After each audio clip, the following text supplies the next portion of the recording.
отдыха в огне погибли 5 татарстанцев, один из них ребенок. Трагедии произошли в Казани, Рыбно-Слободском, Черемшанском районах. В новогоднюю ночь в Актаныше на пожаре погибли сразу 2 человека. Это 47-летний мужчина и 40-летняя женщина. Из-за аномальных холодов люди чаще оставались дома и чаще использовали обогреватели. Их неправильная эксплуатация – причина каждого 4-го пожара, говорят специалисты.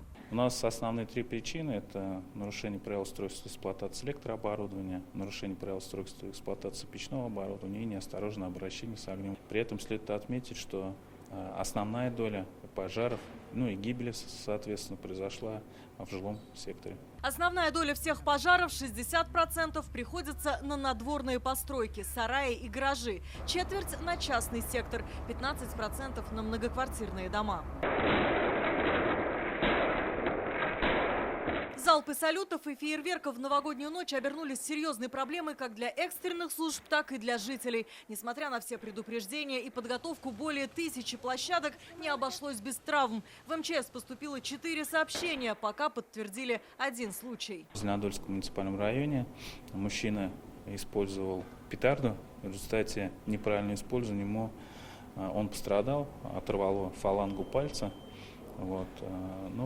По остальным случаям мы, соответственно, разбираемся.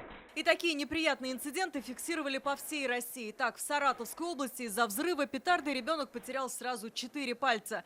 15-летний подросток при взрыве салюта получил ожоги тела. В Санкт-Петербурге мужчину из-за влетевшей в него петарды госпитализировали с сотрясением мозга. Вопиющий пример халатности зафиксировали в Московской области. Там салютовали прямо с балконов, направляя залпы в соседние окна. Если в Москве обошлось без ЧП, то в Новосибирске это привело к пожару.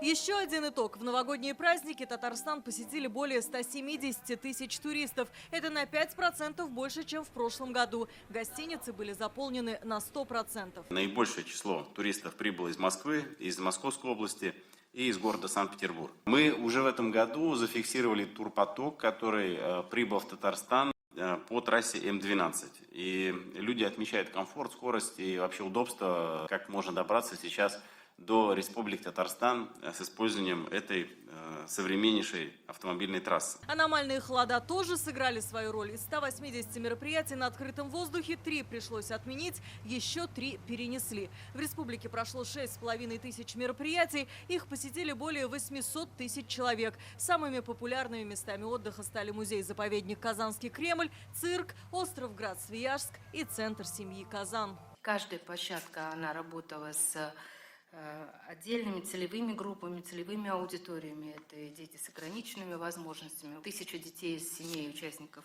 СВО посетило мероприятие в Окияте. Было представлено 2 спектакля: «Морозко-зимнее шоу» и «Сор Бабай Кошко-Тамаша». Порядка 200 тысяч человек только посетило программу «Не опять, а с новым» около центра семьи Казан, начиная с 1 января.